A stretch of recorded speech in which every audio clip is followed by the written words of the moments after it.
الحمد لله وكفى وسلام على عباده الذين اصطفى أما بعد فأعوذ بالله من الشيطان الرجيم بسم الله الرحمن الرحيم وأزلفت الجنة للمتقين غير بعيد وقال النبي صلى الله عليه وسلم إذا اقشعر جسد العبد من خشية الله تعالى تحاتت عنه ذنوبه كما يتحتى عن الشجر ورقها وقال تعالى إن الله وملائكته يصلون على النبي يا أيها الذين آمنوا صلوا عليه وسلموا تسليما اللهم صل على سيدنا ونبينا وشفيعنا وحبيبنا ومولانا محمد صلى الله عليه وعلى آله وأصحابه وبارك وسلم اللهم صل على سيدنا ونبينا وشفيعنا وحبيبنا ومولانا محمد صلى الله عليه وعلى آله وأصحابه وبارك وسلم اللهم صل على سيدنا ونبينا وشفيعنا وحبيبنا ومولانا محمد صلى الله عليه وعلى آله وأصحابه وبارك وسلم الحمد لله আল্লাহ রাব্বুল আলামিনের দরবারে অগণিত অসংখ্য শুকরিয়া আদায় করছি যে আল্লাহ জাল্লা শানহু আলা আজকে আমাদের সকলকে একতাবদ্ধ হয়ে আল্লাহ রাব্বুল আলামিনের ঘর কাবা ঘরেরই ঘরে মসজিদের পাশে এখানে একতাবদ্ধ হওয়ার তৌফিক নসিব করেছেন। এটা স্বাভাবিক কোনো মজলিস নয়। রাসূল সাল্লাল্লাহু বলেছেন ইদা মারারতুম বিরিয়াদিল জান্নাতি ফারতাউ, সাহাবীরা যেখানে জান্নাতের ফুলের বাগান পাও সেখানে বসে যাও, সেখান থেকে বরকত হাসিল করো, মধু আহরণ করো। সাহাবায়ে কেরাম জিজ্ঞেস করলেন ক্বালু ওয়া মা রিয়াদুল জান্নাহ, হুজুর জান্নাতের ফুলের বাগানটা কোথায়? আল্লাহ রাসূল সাল্লাল্লাহু আলাইহি ওয়াসাল্লাম বলেছেন ক্বালা হিলাকুজ যিকর, যেই জায়গায় বসে সমষ্টিগতভাবে আল্লাহ রাব্বুল আলামিনের জিকির তাসবিহ পাঠ করা হয় সেটা দুনিয়ার কোনো জায়গা থাকে না, সেইটাই হলো জান্নাতের ফুলের বাগান। জবান খুলে বলুন সুবহানাল্লাহ। আমরা এখানে আসছি গাল গল্প করার জন্য? আমরা এখানে আসছি কি জন্য? দ্বীনি ইলম শিক্ষা করার জন্য, ঠিক কিনা বলেন? কিভাবে আল্লাহর সন্তুষ্টি পাবো, আল্লাহ কিভাবে আমাদেরকে চলতে বলছেন, কোন পদ্ধতিতে আমরা চলবো, এইটা শেখার জন্য এখানে আসছি, ঠিক কিনা বলেন? এইটা যখন শেখার জন্য আমরা ঘর থেকে বের হয়েছি, আমরা দেখছি আমরা মাটির উপর থেকে হেঁটে হেঁটে আসতেছি, কিন্তু আল্লাহ রাব্বুল আলামিনের ফেরেশতারা এতটা তাজিম, এত সম্মান করেছেন আমাদেরকে, যার বর্ণনা রাসূল সাল্লাল্লাহু আলাইহি ওয়াসাল্লাম হাদিসে পাকের মধ্যে স্পষ্টভাবে জানিয়ে দিয়েছেন যে ইলমে দ্বীন শিক্ষা করার জন্য যখন খোদার কোনো বান্দা বান্দি হোক, সে ছোট হোক বড় হোক, যুবক হোক বৃদ্ধ, সে যদি বাড়ি থেকে ঘর থেকে বেরিয়ে যায়, যেই জায়গায় ইলমে দ্বীন শিক্ষা করবে সেই জায়গায় উপস্থিত হওয়া আগ পর্যন্ত ওয়া ইন্নাল মালাইকাতা লাতাদউ আজনিহাতাহা রিদাল লিতালিবিল ইলম, ফেরেশতারা তার নূরের পাখাটা ওই ব্যক্তির পায়ের তলে বিছায় দেন। বলতে থাকে ও আল্লাহর বান্দা, আল্লাহর দ্বীন শিক্ষা করার জন্য ঘর থেকে বেরিয়েছে, সব কাজ বাদ দিয়ে ইলমে দ্বীন শিখার মর্যাদা তোমার কাছে বেশি হয়ে গেছে। তোমার কাছে যেভাবে করে কোরআন হাদিস শিখার মর্যাদা বেশি হয়েছে, আল্লাহর দরবারে অন্য সবকিছু থেকে তোমার মর্যাদাও ততটা বেড়ে গিয়েছে। এই জন্য তোমাকে তাজিম সম্মান করার জন্য আমি ফেরেশতা আমার নূরের পাখাটা তোমার পায়ের তলে বিছানার মতো বিছাই দিলাম। তাহলে আমরা সৌভাগ্যবান না দুর্ভাগ্যবান? জবান খুলে বলেন সৌভাগ্যবান না দুর্ভাগ্যবান? দেখেন কত সৌভাগ্যবান, সুবহানাল্লাহ। আল্লাহ তাআলা আমাদেরকে কত সম্মান, কত তাজিম দান করেছেন। রাসূল সাল্লাল্লাহু আলাইহি ওয়াসাল্লাম বলেন আমার উম্মতের মধ্যে যারা ইলমে দ্বীন শিক্ষা করার জন্য কোন দ্বীনি মজলিসে বসবে, কোন দ্বীনি জলসায় বসবে, যতক্ষণ তারা সেখানে ধীরস্থিরভাবে বসে থাকবে এখান থেকে উঠে বেরিয়ে যাওয়া আগ পর্যন্ত। ওয়াস্তাগফির লাহু মান ফিস সামাওয়াতি ওয়াল আরদি হাত্তাল হাইতানি ফিল মা।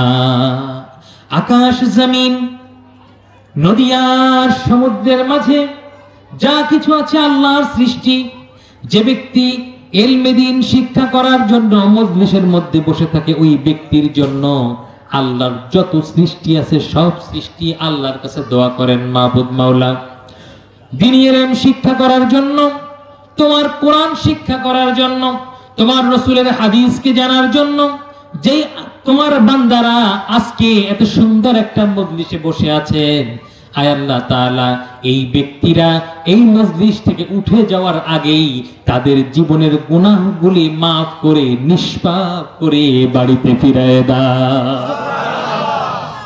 এই যে আমাদের জন্য দোয়া, এই দোয়া যে আমাদের জন্য আল্লাহ রেখেছেন, বলেছেন আল্লাহর হাবিব মুহাম্মাদুর রাসূলুল্লাহ সাল্লাল্লাহু আলাইহি ওয়াসাল্লাম। আচ্ছা বাবা বলুন তো, রাসূলের হাদিস কি মিথ্যা? রাসূলের হাদিসে কোনো ভুল আছে? রাসূল সাল্লাল্লাহু আলাইহি ওয়াসাল্লাম বলেছেন যেটা আল্লাহর হুকুম না হলে রাসূল সাল্লাল্লাহু আলাইহি ওয়াসাল্লাম বানিয়ে একটা কথাও জীবনে বলেন নাই। তাহলে আল্লাহর যে কথা রাসূলকে ইশারা করেছেন রাসূল সাল্লাল্লাহু আলাইহি ওয়াসাল্লাম সেটা আমাদের মাঝে জানিয়ে দিয়েছেন। তাহলে আমরা যে ইলমে দ্বীনের শিক্ষা করার জন্য মজলিসে বসেছি, আমাদের জীবনের গুনাহ আল্লাহ মাফ করে দেবেন, এটা আমাদের বিশ্বাস হয়? কি বলেন, বিশ্বাস হয়? আল্লাহ রাব্বুল আলামিন এই বিশ্বাস নিয়ে যারা এখানে বসেছি, উঠে যাওয়ার আগে আল্লাহ যেন আমাদের সকলকে নিষ্পাপ হিসেবে কবুল করে নেন, সকলে বলেন আমিন। হাজিরিন, আমরা মুমিন, আমরা মুসলমান। আল্লাহ রাব্বুল আলামিন আমাদেরকে যখন আমরা মৃত্যুবরণ করব, কিয়ামতের ময়দানে আমাদের জন্য একটা অধ্যায় রেখেছেন। মৃত্যু থেকে নিয়ে কবরের একটা জীবন, দুনিয়া যেমন একটা জীবন আছে, কবরের একটা জীবন আছে, হাসরের একটা জীবন আছে, তারপরে জান্নাত হোক বা জাহান্নাম হোক অনন্তকাল সেই জায়গায় আরেকটা জীবন আছে। হাজরিন, ঈমানদার মৃত্যুবরণ করলে বা আমরা মৃত্যুবরণ করলে আমাদের হিসাব হবে, হবে কিনা বলেন? হিসাব হওয়ার সময় তিন ধারায় এই হিসাবটা হয়। মুমিনের জন্য এক হিসাব, মুসলিমের জন্য এক হিসাব, আর মুত্তাকি যারা আল্লাহর বন্ধুত্ব যারা অর্জন করতে পেরেছেন তাদের জন্য আরেক হিসাব। তো হিসাব হবে কয় ভাগে? তিন ভাগে। যারা মুমিন হবে, ঈমান এনেছে, জীবনে কোনোদিন নামাজ পড়ে নাই, এমন মানুষ আছে না সমাজে? দেখেন না, অনেক মানুষ আছে যে তারা হাঁটতে থাকে, চলতে থাকে, যা কিছু করুক না কেন, আসার খাইয়ে স্লিপ খাইয়ে পড়ে গেলেও পশ্চিম দিক মাথাটা যায় না, সেজদা হয়ে গেল নাকি সেই ভয়। কি এই ধরনের মানুষ সমাজে আছে কিনা? অথচ নামে কি সে মুসলমান, নামে কি সে বলেন মুসলমান, কিন্তু সে তারে বেদুইন বলার সুযোগ নাই, তারে বেধর্মী বলার সুযোগ নাই, সে মুসলমান, সে ঈমান এনেছে, একদিন হলো তো নামাজ পড়ছে, এই জন্য সে মুসলমান। যদি একদিনের জন্য সে নামাজ না পড়ে, যদি আল্লাহ আল্লাহ রসুলকে বিশ্বাস করে, তাহলে সে মুমিন, ঈমানদার, ঠিক কিনা বলেন? তো ঈমানদার যে হয় তার হিসাব হবে, আযাব হবে। ঈমানদার হইলে সে একদিন না একদিন জান্নাতে যাবে। সুবহানাল্লাহ বলবেন না? যে ব্যক্তি মুসলমান হবে তার হিসাব হবে, আযাব নাও হইতে পারে, সে জান্নাতে যাবে। আর যে ব্যক্তি মুত্তাকি হবে তার হিসাবও নাই, আযাবও নাই, মৃত্যুবরণ করবে, ফার্স্ট চান্সে সে জান্নাতি হয়ে যাবে। তাহলে পদ্ধতি কয়টা? তিনটা। একটা হলো ঈমানদার, হিসাব হবে, আযাব হয়ে জান্নাতে যাবে। 2 নাম্বার পদ্ধতি, হিসাব হবে, আযাব না হয়েও সে জান্নাতে যেতে পারবে। 3 নাম্বার পদ্ধতি হলো হিসাবও নাই, আযাব তো দূরের কথা, সরাসরি জান্নাত। আমরা চাই কোনটা? কয় নাম্বার? 1 নাম্বার, 2 নাম্বার না 3 নাম্বার? 3 নাম্বারটা আমরা চাই। 1 নাম্বার হলো ঈমান, 2 নাম্বারে হলো মুসলিম, 3 নাম্বারে মুত্তাকি। আমরা মুত্তাকি হয়ে দুনিয়া থেকে বিদায় হতে চাই, ঠিক কিনা বলেন? শুধুমাত্র উম্মতে মুহাম্মাদী আছে যে একবার জীবনে লা ইলাহা ইল্লাল্লাহ মুহাম্মাদুর রাসূলুল্লাহ মনে প্রাণে স্বীকার করেছে, সে মৃত্যুবরণ করার সাথে সাথেই জান্নাতে যাবে। সুবহানাল্লাহ। এটা হলো রাসূল সাল্লাল্লাহু আলাইহি ওয়াসাল্লামকে আল্লাহ স্পেশাল একটা সম্মান দান করছেন। রাসূল সাল্লাল্লাহু আলাইহি ওয়াসাল্লামকে সম্মান দান করছেন কে? আল্লাহ দান করছেন। আজ দেখেন না যে রাসূল সাল্লাল্লাহু আলাইহি ওয়াসাল্লামের যে তর্জ তরিকা, পথ পদ্ধতি, পন্থা থেকে আমরা যোজন যোজন মাইল দূরে অবস্থান করছি, কিন্তু রাসূলকে সম্মান দিয়েছেন কে? আল্লাহ।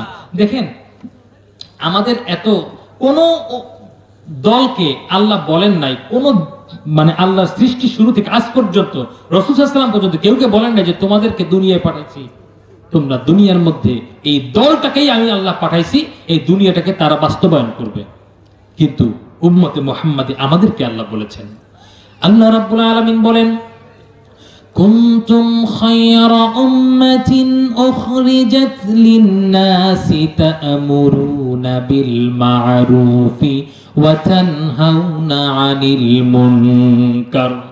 আল্লাহ বলেন, কুনতুম খায়রা উম্মাতিন উখরিজাত লিন-নাস, মানব জাতির মধ্যে উম্মতে মুহাম্মাদিকে, এই উম্মতকে আমি সর্বশ্রেষ্ঠ করে দুনিয়ার মধ্যে পাঠিয়েছি। সুবহানাল্লাহ বলেন। কাজ কি আমাদের? আল্লাহ আমাদের দুটি কাজ দিয়েছেন, তা'মুরুনা বিল মা'রুফ ওয়া তানহাউনা আনিল মুনকার, সৎ পথে তোমরা চলার জন্য মানুষকে আদেশ করো, অসৎ কাজ অন্যায় কাজ থেকে ফিরে থাকার জন্য তোমরা আদেশ করো, সমাজটাকে কলুষতা মুক্ত হকের উপরে প্রতিষ্ঠা করার জন্য যেই বাস্তবায়নের যে দায়িত্ব, এই দায়িত্ব আমি আল্লাহ উম্মতে মুহাম্মাদিকে দিয়ে উম্মতে মুহাম্মাদিকে দুনিয়ায় পাঠিয়ে দিলাম। এই দায়িত্ব আমি অন্য কাউকে দেই নাই, যারা শুধুমাত্র উম্মতে মুহাম্মাদি তাদেরকে দিয়ে আমি আল্লাহ তাদেরকে মর্যাদা সম্পন্ন করে দিয়েছি। সেই দায়িত্বকে আমরা রাখতে পেরেছি?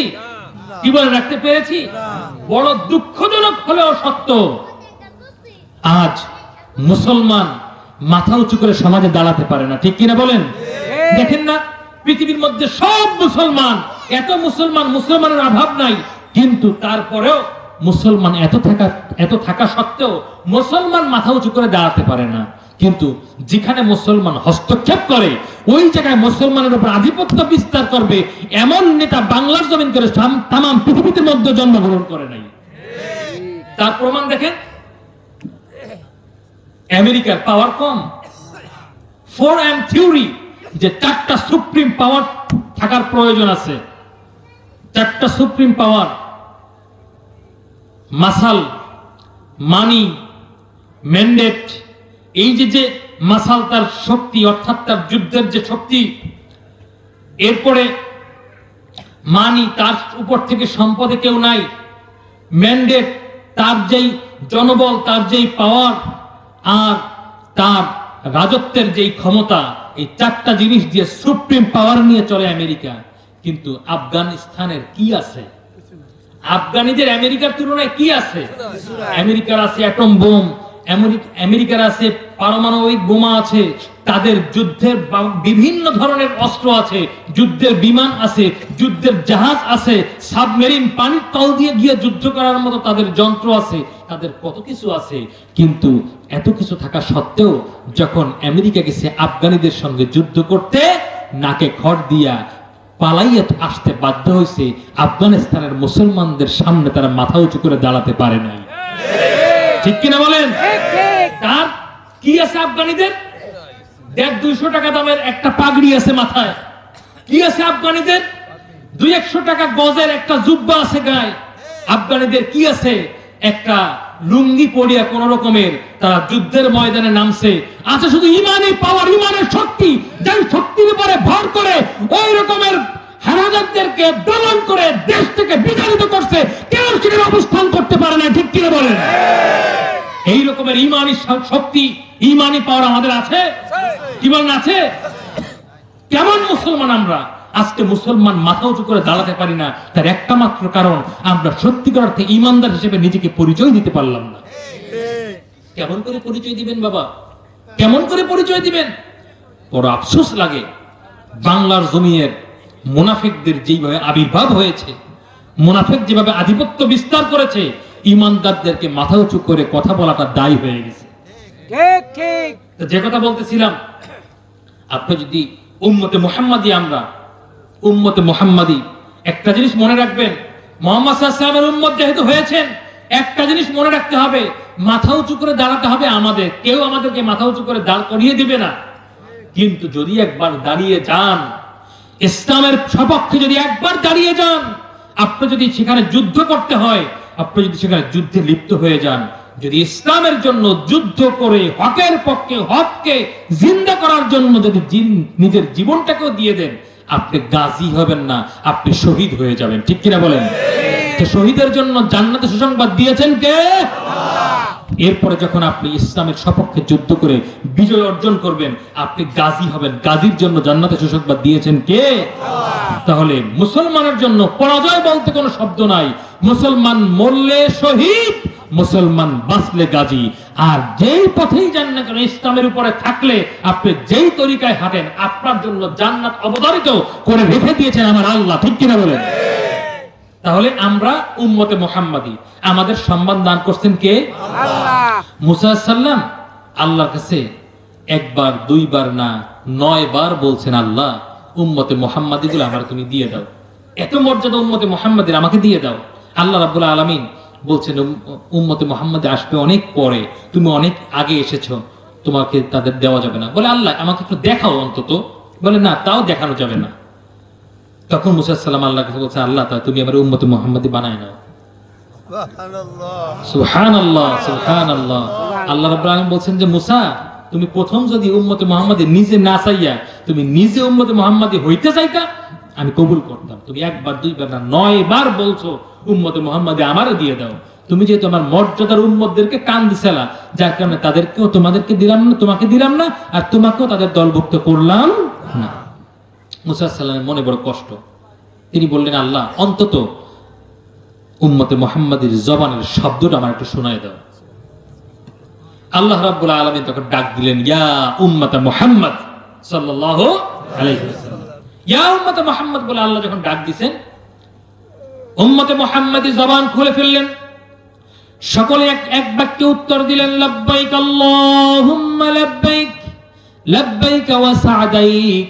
আয় আল্লাহ তাআলা, তুমি ডেকেছো আল্লাহ, আমরা তোমার সামনে মস্তক অবনত করে দিয়েছি, তোমার ডাকে আমরা সাড়া দিয়ে তোমার সামনে হাজির উপস্থিত হয়ে গেলাম। আল্লাহ যখন পবিত্রতার সাথে লাব্বাইক আল্লাহুম্মা লাব্বাইক, লাব্বাইক ওয়া সা'দাইক এত সুন্দর করে যখন উত্তর দিলেন, আল্লাহ রাব্বুল আলামিন হযরতে মূসা সাল্লামকে বললেন, রে মূসা শুনেছো? মূসা সাল্লাম সন্তুষ্ট চিত্তে বললেন, আল্লাহ কত সুন্দর করে তারা উত্তর দিল। মূসা সাল্লামকে আল্লাহ বললেন, তোমার কাছে কেমন লেগেছে তাদের উত্তর?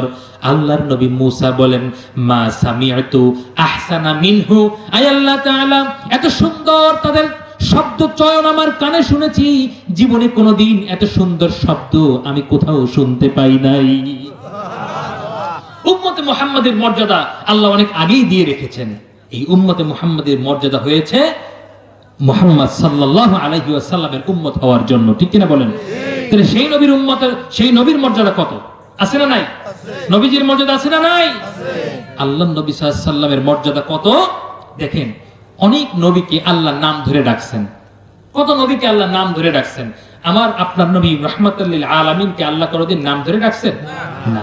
দেখেন কত সুন্দর করে আল্লাহ ডাকছেন। অন্যান্য নবীদেরকে নাম ধরছেন। কিভাবে নাম ধরছেন আমি বলি, একটু মিলাই নেন।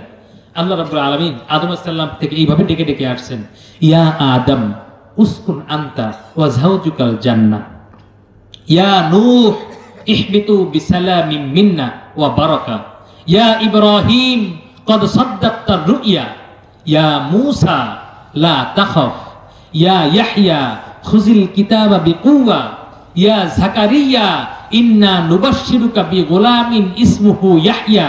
এইভাবে করে আল্লাহ ইয়া আদম, ইয়া নূহ, ইয়া মূসা, এইভাবে করে এক এক জায়গায় এক একজন নবীর নাম ধরে ধরে আল্লাহ ডেকেছেন। কিন্তু কোন জায়গায় আমার আপনার নবী রাহমাতাল লিল আলামিনের নামটা ধরে আল্লাহ ডাকেন নাই। আল্লাহ বলেছেন ইয়া আইয়ুহান নবী, আল্লাহ বলেছেন ইয়া আইয়ুহাল মুদ্দাসসির, ইয়া আইয়ুহাল মুজাম্মিল, তাহা, ইয়াসিন। জবান খুলে বলুন না সুবহানাল্লাহ। তাহলে রাসূল সাল্লাল্লাহু আলাইহি ওয়াসাল্লামের সম্মান দান করেছেন কে? কে দান করেছেন? তাহলে এই উম্মত যখন শুধুমাত্র ঈমান নিয়ে মৃত্যুবরণ করবে, ঈমান নিয়ে মৃত্যুবরণ করলে হিসাব হবে। হিসাব হওয়ার পরে আমাদেরকে যখন ঈমান আনার পরে নামাজ পড়ি নাই, রোজা রাখি নাই, কিচ্ছু করি নাই, জাহান্নামে ফেলানো হবে। আল্লাহ রাসূল সাল্লাল্লাহু আলাইহি ওয়াসাল্লামকে আল্লাহ বলবেন, হে রাসূল আমি না আপনাকে বলেছিলাম ওয়ালা সাউফা ইউতিকা রাব্বুকা ফাতারদা, যে আমি আল্লাহ আপনাকে রাজি করব, আপনার কিছু উম্মতদেরকে আমি জান্নাতে পাঠিয়ে দিলাম, আপনি কি খুশি হয়েছেন? হযরত মুহাম্মদ সাল্লাল্লাহু আলাইহি ওয়াসাল্লাম বললেন, আয় আল্লাহ তাআলা কিছু সংখ্যক উম্মত আমার জান্নাতে গেছে, আর বৃহৎ একটা অংশের উম্মত আমার জাহান্নামের মধ্যে পড়ছে। আল্লাহ, আপনার কাছে আমার একটা ফরিয়াদ, একটা তাগাদ করে বলি, আপনি তো বলেছেন আমাকে আপনি সন্তুষ্ট করবেন। কোন জিনিস দিয়ে আমি সন্তুষ্ট হব দুনিয়ায় চাই নাই, সেটাকে আমি পরকালের জন্য রেখে দিয়েছিলাম। কিয়ামতের ময়দানে আজকে আপনার সামনে দাঁড়িয়ে আমি মুহাম্মদ সাল্লাল্লাহু আলাইহি ওয়াসাল্লাম ফরিয়াদ করছি, লা আরদা ওয়া ওয়াহিদুম মিন উম্মতি ফিন্নার। আয় আল্লাহ তাআলা, আমার একজন উম্মত যতক্ষণ পর্যন্ত জাহান্নামের মধ্যে জ্বলতে থাকবে, আমি রাসূল ততক্ষণ পর্যন্ত রাজি হব না, সন্তুষ্ট হব না।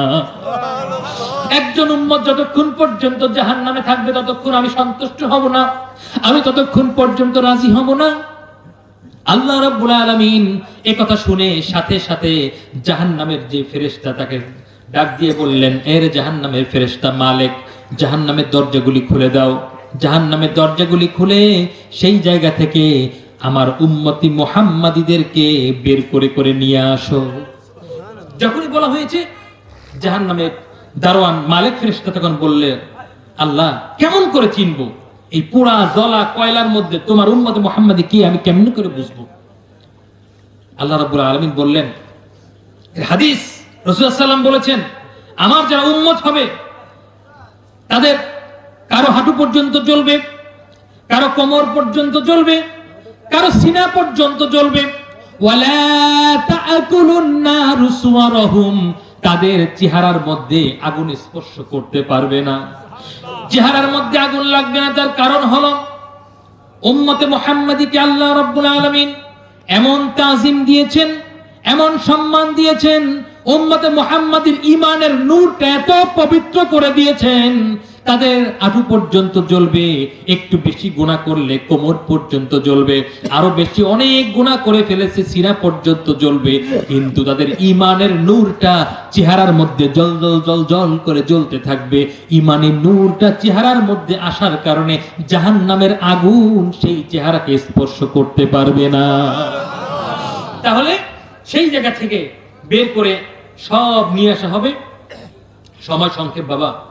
বের করে আনার পরে জান্নাতের মধ্যে নাহরুল হায়াত নামে একটা নহর আছে, এই নহরের মধ্যে ঢেলে দেওয়া হবে। নহরের মধ্যে পুরা জ্বলা কয়লা উম্মতে মুহাম্মাদীকে ঢালার পরে একদম সুঠাম দেহের উম্মতে মুহাম্মাদী হয়ে বেরিয়ে আসবে। আল্লাহ রাব্বুল আলামিন সকলকে জান্নাতি করে দিবেন। এরপরে রাসূল সাল্লাল্লাহু আলাইহি ওয়াসাল্লামকে বলবেন, হাবিব, আমি তোমার সব উম্মতদেরকে জান্নাতি করে দিই, এখন কি তুমি রাজি হয়েছো? রাসূল সাল্লাল্লাহু আলাইহি ওয়াসাল্লাম নিজে তখন জাহান্নামে গিয়ে হাজির হয়ে যাবে, খুঁজতে থাকবে উম্মতে মুহাম্মাদী আছে কিনা। যখন দেখবেন কোন উম্মতে মুহাম্মাদী নাই, তখন আল্লাহর কাছে ফরিয়াদ করবেন, ইয়া রাব, আয় আল্লাহ তাআলা, কদ রাদিতু, এই মুহূর্তে আমি তোমার প্রতি রাজি হয়ে গেলাম, তোমার প্রতি সন্তুষ্ট হয়ে গেলাম, আমার মনে আর কোনো চিন্তা নাই, আর কোনো দুঃখ নাই। আমার মুহাম্মাদী মুহাব্বতের উম্মতগুলিকে যখন জান্নাতে দেখতে পেরেছি, আমি রাসূলের হৃদয়টাও শান্ত হয়ে গিয়েছে। বলুন সুবহানাল্লাহ। তাহলে ঈমান আনলে আগে আযাব হবে, আযাবের পরে এরপরে রাসূল সাল্লাল্লাহু আলাইহি ওয়াসাল্লামের সুপারিশের মাধ্যমে আমরা জাহান্নাম থেকে জান্নাতে যাব। আর যখন হিসাব হবে মুসলমানদের হিসাব হবে, যখন হিসাবের কথা রাসূল সাল্লাল্লাহু আলাইহি ওয়াসাল্লাম বলছেন যে আমার উম্মতে মুহাম্মাদী যখন হিসাব হবে, বুখারী শরীফের হাদিস এটা, উম্মতে মুহাম্মাদী যখন হিসাব হবে তখন কেউ নাজাত পাবে না। আয়েশা রাদিয়াল্লাহু তাআলা আনহা বলছেন, আপনি তো বলেছেন রাসূল, ফাসাফা ইউহাসাবু হিসাবান ইয়াসীরা, আপনি বলেছেন যে তাদের হিসাবের খাতা ডান হাতে দেওয়া হবে। আল্লাহ রাসূল সাল্লাল্লাহু আলাইহি ওয়াসাল্লাম বলছেন যে সেটা তো তাদেরকে আমি রাসূলের উম্মত হওয়ার কারণে মায়া দয়া করে আল্লাহ তাদেরকে নাজাত দিয়ে দিবেন, কিন্তু যদি হিসাবের মধ্যে হিসাব নাই কোন উম্মত জান্নাতে যেতে পারবে না। আর ৩ নাম্বার হলো আল্লাহ রাব্বুল আলামিন জানিয়ে দিয়েছেন, যখন খোদার কোন বান্দাবান্দি আল্লাহ রাব্বুল আলামিনের সন্তুষ্টি অর্জন করবে, তাআল্লুক মা আল্লাহ, আল্লাহর সঙ্গে বান্দার সম্পর্ক হবে, তখন সেই ব্যক্তি কশ্চিনকালেও জাহান্নামী হতেই পারে না। কারণ সে জান্নাতি হওয়ার আগেই আল্লাহ রাব্বুল আলামিন জান্নাতে যাওয়ার আগেই আল্লাহ জান্নাতে তার ঘরের দরজায় উপস্থিত করে দিবে। মৃত্যুবরণ করবে, কবরে যাওয়ার আগেই তার রূহটা জান্নাতের মধ্যে চলে যাবে। বলুন না সুবহানাল্লাহ। এখন আসেন, ওই পদ্ধতিতে জান্নাতে যাওয়ার একটা সিস্টেম আমি আপনাদের কাছে খুব সংক্ষেপে বলে দিব ইনশাআল্লাহ। শয়তান, ইবলিস শয়তান আমাদেরকে ওয়াসওয়াসা দেন। ইবলিস শয়তান আমাদেরকে ওয়াসওয়াসা দেয়। কেন দেয় সেটা ডিটেইলি আলোচনা, এত ব্যাখ্যায় যেতে পারবো না, সংক্ষিপ্তভাবে বলি। ইবলিস যখন জান্নাত থেকে বেরিয়ে আসছে, আল্লাহর কাছে ক্ষমতা চাইছিল। আমি এই কয়েক সপ্তাহ আগে মসজিদে এসেছিলাম, আপনারা দেখছিলেন? কেউ ছিলেন? আমি তখন বলছিলাম যে কেন ইবলিস কিভাবে আসছিল, এখানে বলছিলাম না, কোথায় যেন বলছি আমি, যে ইবলিস আসছে, ইবলিস দুনিয়ায় এসে তখন আল্লাহর কাছে পাওয়ার চাইছে, একবার চাইছে যে আল্লাহ আমাকে পাওয়ার দাও। তখন আল্লাহ বলছে লা ইউলাদু লাকা ওয়ালাদুন ইল্লা উলিদা লাকা মিসলু, তোরে পাওয়ার দিলাম, পৃথিবীতে যত আদম সন্তান হবে তোরও সন্তান হবে। আদম সন্তান একটা ভূমিষ্ঠ হওয়ার সাথে সাথে তোর সন্তান তার পিছনে লেলিয়ে দিবি, তার পিছনে যে তার ওয়াসওয়াসা দিয়ে জাহান্নামে পাঠাবে। ইবলিস শয়তান বলছে ইয়া রব জিদনি, আমাকে আরো দাও। আল্লাহ বলছেন আজআলু সুদুরাহুম ওয়া মাসাকিনাকুম, ইবলিস তোরে আমি ক্ষমতা দিলাম, আদম সন্তানের বুকের মধ্যে তোর স্থান করে দিয়েছি, তার কলবের মধ্যে তোর জায়গা করে দিয়েছি। তুই যখন চাবি ওই রাজধানীটা কলব, ওই কলবের মধ্যে বসা তুই তার শরীরটাকে লড়াবি, জাহান্নামের পথে চালাবি, আর সে চলতে থাকবে। এইভাবে করে আল্লাহ রাব্বুল আলামিন ইবলিসকে পাওয়ার দিয়েছেন। আরেকটা পাওয়ার দিয়েছেন তাজরুনা মিনহুম মাজরাদ দাম, রগ রেশা পর্যন্ত চলার ক্ষমতা আল্লাহ ইবলিসকে দিয়েছে। অনেক কথা আমি সংক্ষেপ করে বলছি। তো ইবলিস এই ক্ষমতাগুলো পাইয়া চিন্তা করছে, পাইছি তো ক্ষমতা, আর কোনো দুশ্চিন্তা নাই। এখন ইবলিস যখন আমাদের অন্তরের মধ্যে বসার সেই পাওয়ারটা পাইছে, ওই বসার পাওয়ার কারণে ইবলিস শয়তান আমাদেরকে ওয়াসওয়াসা দেয়। এখন আসেন ওই ওয়াসওয়াসা থেকে বাঁচার পদ্ধতি আল্লাহ দিবেন কিনা? আমাদেরকে প্রথম দিবেন আকল দিবেন প্রথম, তারপরে আল্লাহ রাব্বুল আলামিন আমাদেরকে যখন এই আকল দিবেন, আকল দেওয়ার পরে আদম আলাইহিস সালাম আল্লাহকে বলছেন আল্লাহ ইবলিসকে পাওয়ার দিলে, আমার উম্মত তুমি কি দিছো?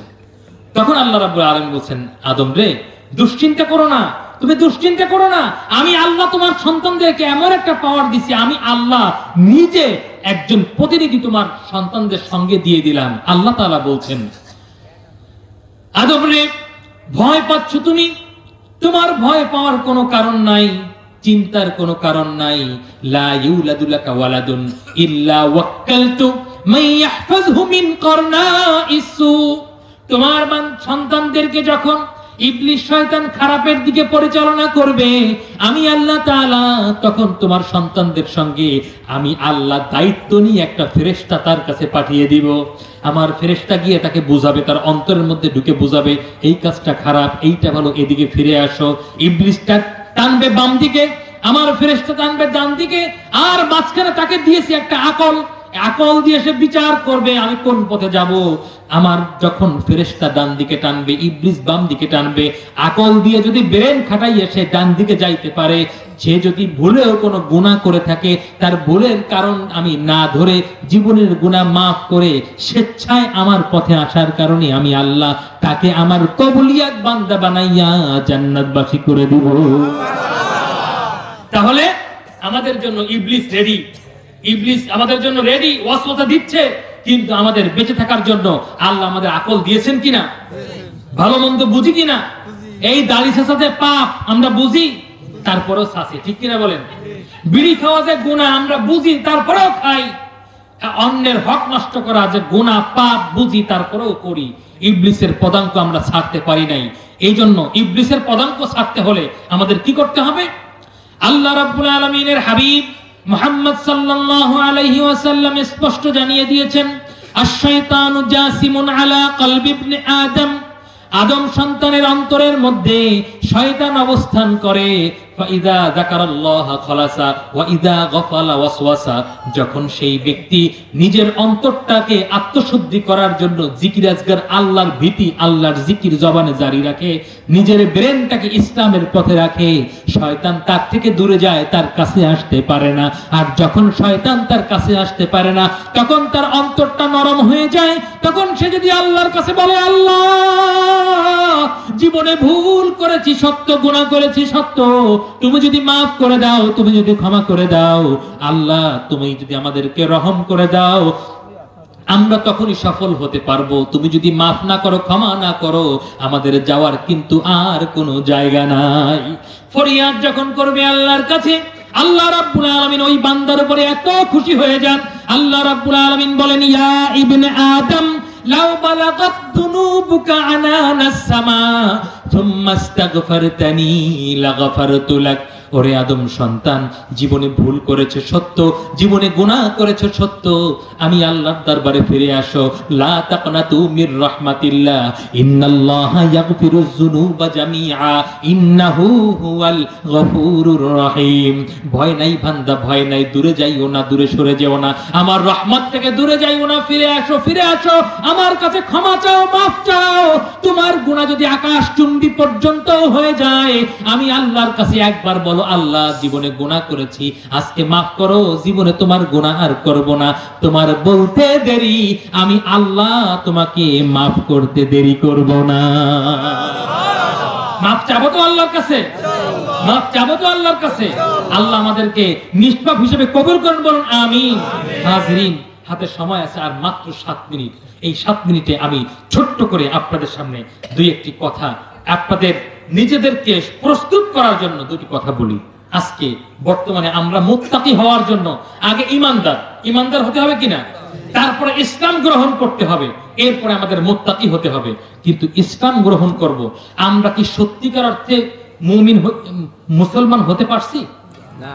সত্যিকার অর্থে মুসলমান হতে পারছি না। সত্যিকার অর্থে মুসলমান হওয়ার জন্য কেমন করে বুঝবেন যে আমি সত্যিকার অর্থে মুসলমান হইছি?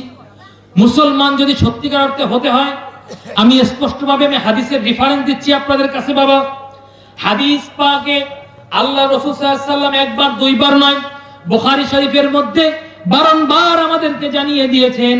আল্লাহ পাক রব্বুল আলামিন, আল্লাহর হাবিব সাল্লাল্লাহু আলাইহি ওয়াসাল্লাম আমাদেরকে বুখারী শরীফের 13 নম্বর হাদিসে স্পষ্ট জানিয়ে দিয়েছেন কেমন করে চললে নিজেদেরকে আমরা ঈমানদার হিসেবে দাবি করতে পারবো। আগে তো ঈমানদার হতে হবে, তারপরে মুসলমান। হাদিস নাম্বার কত? 13। কিতাবের নাম কি? বুখারী শরীফ। আল্লাহ হাবিব সাল্লাল্লাহু আলাইহি ওয়াসাল্লামের হাদিস, আন আনাস রাদিয়াল্লাহু তাআলা আনহু আনিন নবী সাল্লাল্লাহু আলাইহি ওয়াসাল্লাম, লা ইউমিনু আহাদুকুম হাত্তা ইউহিব্বু আখিহি লা ইউহিব্বু লিনাফসিহি। ওই মানুষটা পশ্চিমকালেও ইমানদার হতে পারবে না, সে ওই ব্যক্তি পশ্চিমকালেও নিজেকে ইমানদার হিসেবে দাবি করতে পারবে না। যেই ব্যক্তি নিজে ভালো থাকতে চায়, আরেক ব্যক্তি আরেক ভাইকে সে ভালো রাখতে চায় না, সেই ব্যক্তি পশ্চিমকালেও ইমানদার হতে পারবে না। ইমানদার হতে হলে কি করতে হবে? রাসূলের হাদিস। আগে আমি এমন একটা জিনিস চাই, মনে করেন আজকে আপনি আমার ভাই, আপনি আমার প্রতিবেশী, আপনি আমার ভাই, বুঝবো কিভাবে? বোঝার আরেকটা পদ্ধতি আছে। পদ্ধতিটা কি? রাসূল সাল্লাল্লাহু আলাইহি ওয়াসাল্লাম বলছেন, আল মুসলিমু আখুল মুসলিম। এক মুসলমান আরেক মুসলমানের ভাই, ঠিক কিনা বলেন? এক মুসলমান আরেক মুসলমানের কি? ভাই। এখন মুসলমান কিনা সেটা চিনবেন কেমনে? চেনা দরকার আছে না নাই? মুসলমান চিনার আমাদের দরকার আছে। আল্লাহ হাবিব সাল্লাল্লাহু আলাইহি ওয়াসাল্লাম বলেন, তুমি কিভাবে চিনবা অমুক ব্যক্তি মুসলমান? যে মুসলমান হবে সেই তোমার ভাই। কেমন করে বুঝবা অমুক ব্যক্তি মুসলমান? 3টা জিনিসের দিকে লক্ষ্য করবা। 3টা জিনিস যদি মিলে যায়, বুঝবা ওই ব্যক্তি মুসলমান, সে তোমার ভাই। কোন 3টা জিনিস? আল্লাহ রাসূল সাল্লাল্লাহু আলাইহি ওয়াসাল্লাম বলেন, তুমি খেয়াল করবা, মান সাল্লা সালাতানা ওয়াস্তাকবালা কিবলাতানা ওয়া আকালা যাবিহাতানা ফাযালিকাল মুসলিম। ওই ব্যক্তি তোমার ভাই হবে, ওই ব্যক্তি মুসলমান হবে। মান সাল্লা সালাতানা, যে ব্যক্তি আমি যেটাকে কিবলা বলে মানি, সেও সেইটাকে কিবলা বলে মানে, ওই ব্যক্তি মুসলমান। আমি যেই নামাজ পড়ি, সেও সে নামাজ পড়ে, ওই ব্যক্তি মুসলমান। আমি যেই পশু জবে করে যার গোশত খাই, সেও সেই পশুর গোশত খায়। অর্থাৎ যে ব্যক্তি আমার কিবলা বাইতুল্লাহকে কিবলা মানল, যে ব্যক্তি আল্লাহর সন্তুষ্টির জন্য নামাজ আদায় করলো, আর যে ব্যক্তি আল্লাহ যেটাকে হালাল বলছেন সেই পদ্ধতি অবলম্বন করে হালাল রিজিক রোজগার করলো, এই 3টা কাজ যে করবে সেই ব্যক্তি মুসলমান। আর মুসলমানের সঙ্গে আরেক মুসলমান যদি খারাপ ব্যবহার করে, সে ব্যক্তি মুসলমান হওয়া তো দূরের কথা, ঈমানদার সে হতে পারবে না। ঈমানদার হতে হলে আগে আমাদের নিজের আত্মশুদ্ধি করতে হবে, মুসলমান হতে হবে। মুসলমান হতে হলে ইমানদার হতে হবে। আর ইমানদার ততক্ষণ হবেন না যতক্ষণ আপনার দ্বারা আরেক মুসলমান কষ্ট পাবে। কি আমাদের দ্বারা এক মুসলমান আরেক মুসলমানকে কষ্ট দেই আমরা? কি বলেন, দেই? তাহলে যদি মুসলমান দ্বারা মুসলমান কষ্ট পায়, যদি এক মুসলমান মার খায় আরেক মুসলমান মার দেয়, যদি এক মুসলমান মার খায় আরেক মুসলমান সেই মারের ইন্ধন দেয়, তাহলে মনে রাখবেন যে ব্যক্তি এক মুসলমান আরেক মুসলমানকে মারার ইন্ধন দিল, হত্যা করলো, এক মুসলমান আরেক মুসলমানকে বিপদগ্রস্ত করলো, মনে রাখবেন সেই ব্যক্তি ইমানদারি পরিপূর্ণ হতে পারে নাই। মুসলমান হওয়া তো অনেক দূরের কথা, ঠিক কিনা বলেন? এজন্য আমরা পারবো তো ইমানদার হতে? ইমানদার হতে হলে কি করতে হবে? এক মুসলমান আরেক মুসলমানের প্রতি মুহাব্বত রাখতে হবে, ঠিক কিনা বলেন? আর মুসলমান বুঝবো কিভাবে? মান সাল্লা সালাতানা ওয়াস্তাকবালা কিবলাতানা ওয়া আকালা যাবিহাতানা ফাযালিকাল মুসলিম। আমাদের কিবলাকে যে কিবলা মানছে, আমাদের মতো করে আমাদের সঙ্গে যে নামাজ পড়েছে, আর আমাদের জবেহ করা পশুর গোশত যে খেয়েছে, অর্থাৎ যেই ব্যক্তি নামাজ পড়বে আর যেই ব্যক্তি আল্লাহ প্রদত্ত হালাল রিজিক রোজগার করে ভক্ষণ করবে, সে মুসলমান। আমরা কি এখানে তার বাইরে কেউ আছি? তাহলে আজকে একটা জিনিস আমরা ওয়াদাবদ্ধ হতে পারবো আল্লাহর কাছে, আমার কাছে না, আল্লাহর কাছে। আল্লাহ, যতদিন বেঁচে আছি এক মুসলমান আরেক মুসলমানকে কষ্ট দেব না। এতটুকু ওয়াদাবদ্ধ হতে পারবো? কি বলেন, পারবো? কি বলেন, পারবো? কি বলেন, পারবো? নারে তাকবীর! আপনাকে যদি কোন মুসলমান কষ্ট দেয়, আপনি যদি সেই মুসলমানকে নিজ গুণে ক্ষমা করে দেন, আল্লাহ রাব্বুল আলামিন আল্লাহর নিজ গুণে আপনার জীবনের গুনাহগুলি মাফ করে আপনাকেও আল্লাহ জান্নাতবাসী করে দিবেন। বলুন না সুবহানাল্লাহ। আল্লাহ রাব্বুল আলামিন আমাদের সকলকে সুখ স্বাচ্ছন্দ্যে জীবন যাপন করে মুসলমান ভ্রাতৃত্বের বন্ধনে আবদ্ধ হইয়া নিজেদেরকে মুত্তাকি হিসেবে প্রস্তুত করবার তৌফিক নসিব করুন। সকলে বলুন আমিন। ওয়া আখির দাওয়ানা আনিল হামদুলিল্লাহি রাব্বিল আলামিন। আসসালামু আলাইকুম ওয়া রাহমাতুল্লাহ।